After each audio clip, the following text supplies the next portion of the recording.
What's happening, Expeditioners? It's Pete here, founder of Expedition Money. One of the things that I like to do, and I don't do it as much as I used to, but that is camping. So I grew up in a camping family. Actually, my parents went and did part of Mount Everest on their honeymoon, which is kind of crazy. But I grew up in a Boy Scouting family as well. So we did camping every month, whether it was cabin camping or tent camping and sometimes survival weekends. So I really enjoyed it. It's part of the experience that I grew up with. I want to get my son into that too. And the nice thing about it is it's very cheap. And that's really one of the reasons that my family did it a lot when we were children, because my aunts and uncles and my cousins, they didn't have a lot of money, but it was a way for the family to get together without necessarily having anyone spend money that they didn't have. Now, there are a number of issues of camping these days. The equipment itself can get very expensive. But one of the other main issues is that I feel like camping isn't necessarily as popular or as in vogue as it used to be. And so I don't see a lot of the campsites that I used to. A lot of them have been sold and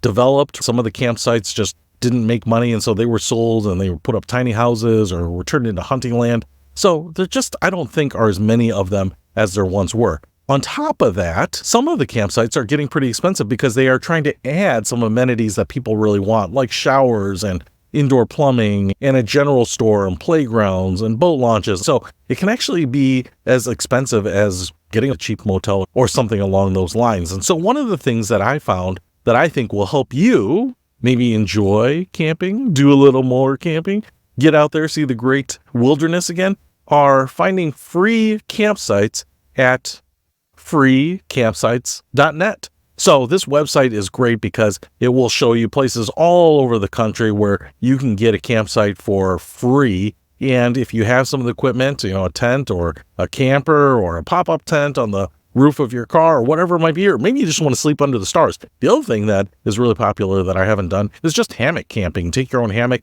string it between two trees. If you're with some other people, they can bring their own hammock, but now you're not even setting up a full tent. You don't have to worry about rolling over on top of someone else, but this will get you into some places that are a little off the beaten path, some places that might be really scenic, some places that might be peaceful. They can be very close to you. In fact, I've started to note some that I want to hit up here pretty soon. So when the weather gets a little bit cooler, I'm going to try to hit up some of these free campsites in the fall. Some of these are not going to have huge amenities, but if they do have a fire pit or something like that where you can have that nice campfire, you just want to do one night there, an overnighter, so that you can get home and use your bathroom and your shower and all those types of things the next day, well, you can certainly do that, but give yourself a little taste of that camping experience without paying out a lot or sometimes any money. Hey, if you want to check it out, I'll put a link to it in the description. Hope that helps. I'll see you later.